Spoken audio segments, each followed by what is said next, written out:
Se encuentra en el centro de la ciudad. A su alrededor están algunas de las arquitecturas coloniales más representativas, como la casa de Doña Águeda Gallardo, la catedral, la casa de mercado, el palacio arzobispal, el palacio municipal, el Museo de Arte Moderno, entre otros. Antigua iglesia del convento de Santa Clara, construida en 1584 por doña Magdalena Velasco, hija del fundador de la ciudad, don Ortún Velasco de Velázquez, obtuvo el Premio Nacional de Restauración en la 12ª Bienal de Arquitectura.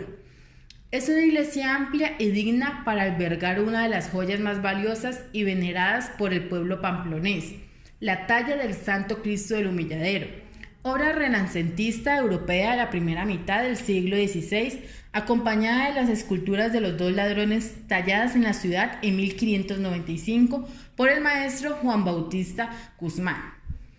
Fue levantado en el mismo sitio donde tuvo su residencia la noble familia Rangel de Cuellar, vinculada patrióticamente a la fundación de Pamplona, Cúcuta y Salazar de las Palmas. Desde 1837 es residencia de los arzobispos. Es uno de los sitios más visitados por los feligreses durante la Semana Santa, el día viernes, quienes se desplazan hasta el empinado sitio donde se llega después de sortear todo tipo de dificultades propias de los terrenos de alta montaña. Alberga entre sus colecciones la obra del artista y escultor pamplonés Eduardo Ramírez Villamizar. Además se pueden admirar obras de los artistas más destacados de la plástica nacional como Negret, Rayo, Roda, entre otros. Junto al pie del magnolio, ubicado en esta casona, reposan las cenizas del maestro Ramírez Villamizar. El proyecto quedó con espacios amplios para el disfrute en familia, zonas verdes, miradores, cafetería, parqueadero y una media torta. Buenas tardes, están en la sala bicentenaria de la Casa Museo Colonial, que consta de 3 espacios. El primer espacio hace parte de lo que son las culturas precolombinas. Acá tenemos algunas reliquias de lo que fueron las culturas étnicas, como la cultura varí, chitarera y motilones. Acá vemos algunos de los elementos más representativos que ellos efectuaban en aquella época. Estamos hablando cerca del siglo XIX. Vemos algunas de las vasijas, de las alcarrazas, recuperadas en un estudio antropológico que se hizo acá en Pamplona.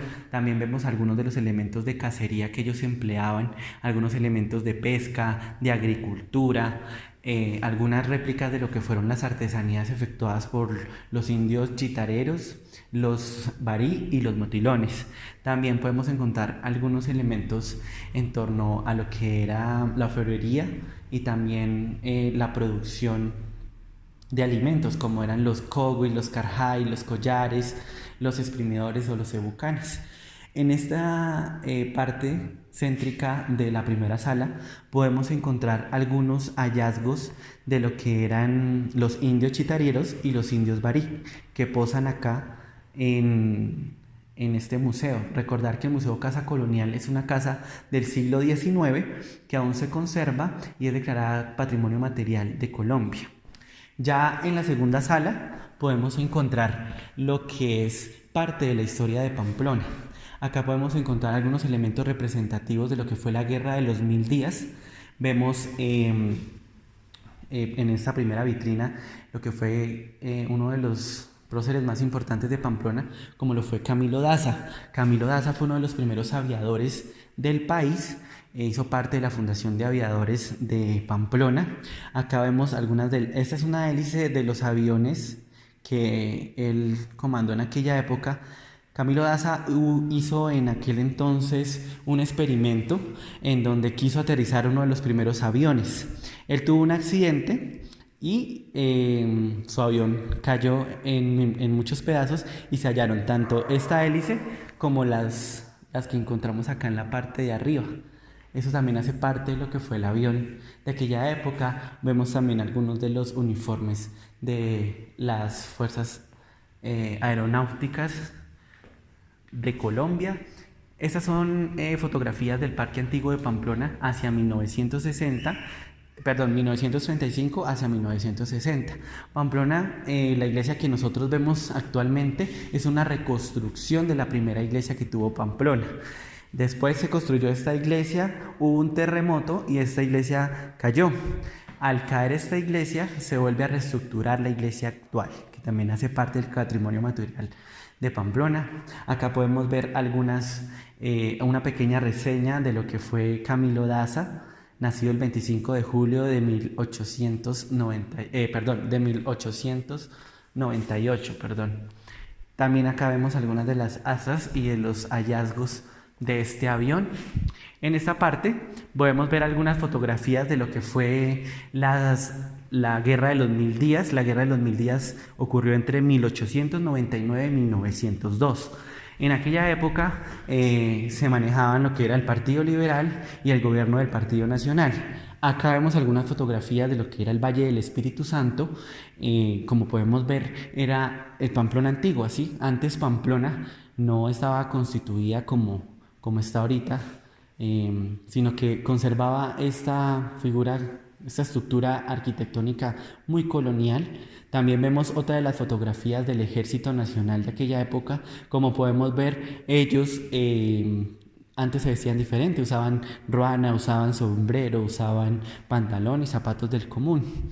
También vemos una transcripción de lo que es el acta de la Revolución del 20 de julio de 1810, junto con la trompeta entonada en aquella parada que hizo parte de la ruta de Palo Quemado, que se hizo acá en la ciudad de Pamplona. También vemos la espada del general Anzoátegui.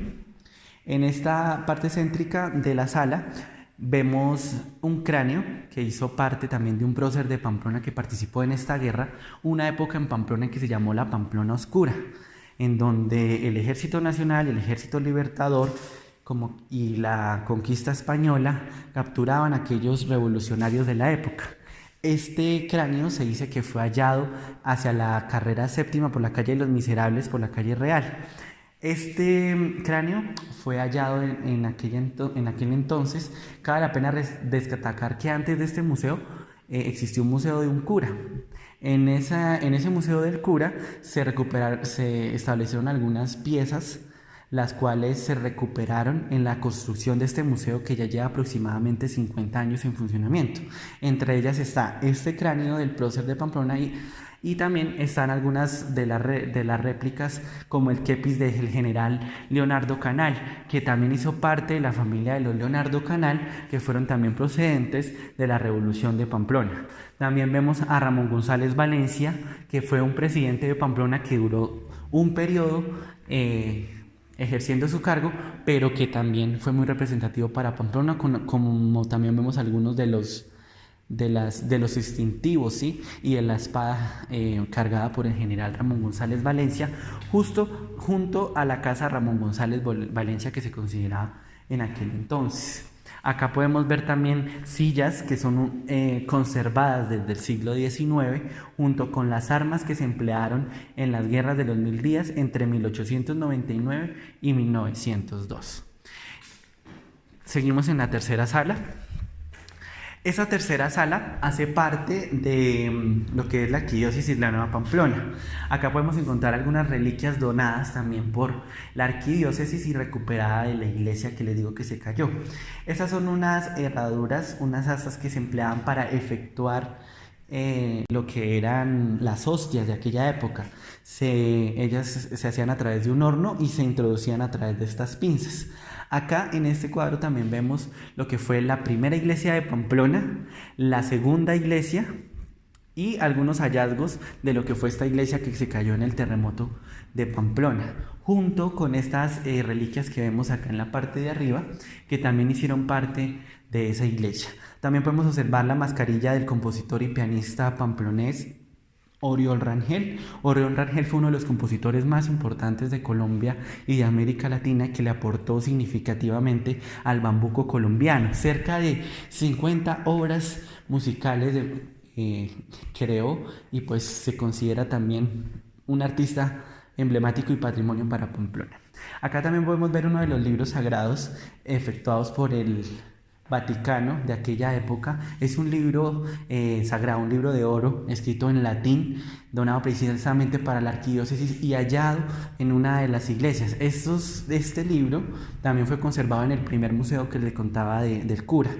Vemos la iglesia Santo Domingo y el niño huerfanito. Se dice que cuando pasó el terremoto y todo ese caos, una monja de aquella época quiso salvar a su hijo y le cayeron algunos escombros. A eso se le añade la atribución del niño huerfanito.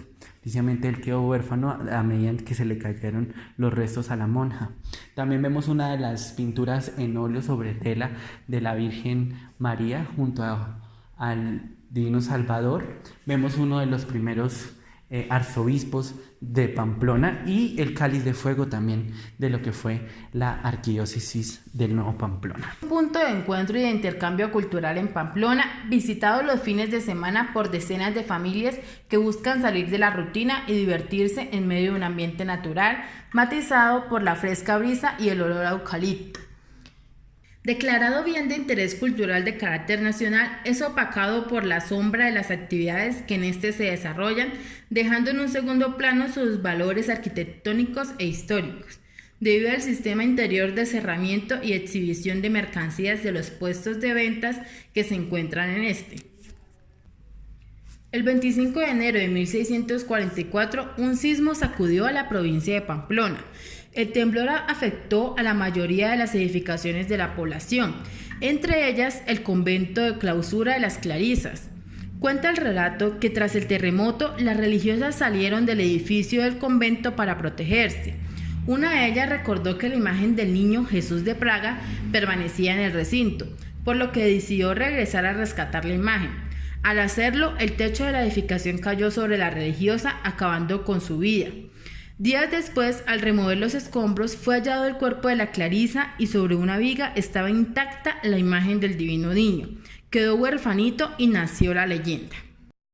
La congregación conformó el primer hogar geriátrico que se instaló en Colombia y Latinoamérica. En los 125 años de presencia en Pamplona han pasado por el asilo 301 religiosas que han atendido a 3.882 ancianos. Estamos en el Museo Casa Anzoátegui. Es un museo dedicado a la memoria del general José Antonio Anzoátegui en la ciudad de Pamplona. Este es un museo que tiene alrededor de 30 años, ya el 12 de junio del año 2020 cumple 30 años. Fue una casa desarrollada a través del ejercicio que desarrolló el Fondo para la Promoción de la Cultura del Banco de la República y el Agregado Cultural de Venezuela en Colombia con el gobierno de Carlos Andrés Pérez por parte de Venezuela y el gobierno de Virgilio Barco. Esta es una casa que guarda la memoria patrimonial de lo que fue la existencia del general Anzoátegui, su paso en la campaña gloriosa, el paso del páramo del Pisba, la batalla del pantano de Vargas y la batalla de Boyacá, y que recuerda también su muerte porque fallece en esta casa. Precisamente este año, para el 15 de noviembre, está agendada toda una programación que conmemora los 200 años de la muerte del general y que procura en su recuerdo el prevalecer dentro de ese ejercicio que está haciendo la nación en el tema del bicentenario. Hunde sus raíces en la época de la colonia. Corría el año de 1843 cuando Monseñor José Jorge Torres Stanz, primer obispo de la diócesis, decide erigir una casa para formar el clero de esta iglesia particular. Nació en 1960 como institución privada bajo el liderazgo del presbítero José Faría Bermúdez. En 1970 fue convertida en universidad pública del orden departamental. Recinto que alberga gran cantidad de fotografías que narran la historia del siglo XX de la ciudad, la historia de su fallecido fundador, Toto Villamizar, y que hoy también funciona como taller y espacio de encuentro de su hijo, el maestro Emiliano Villamizar.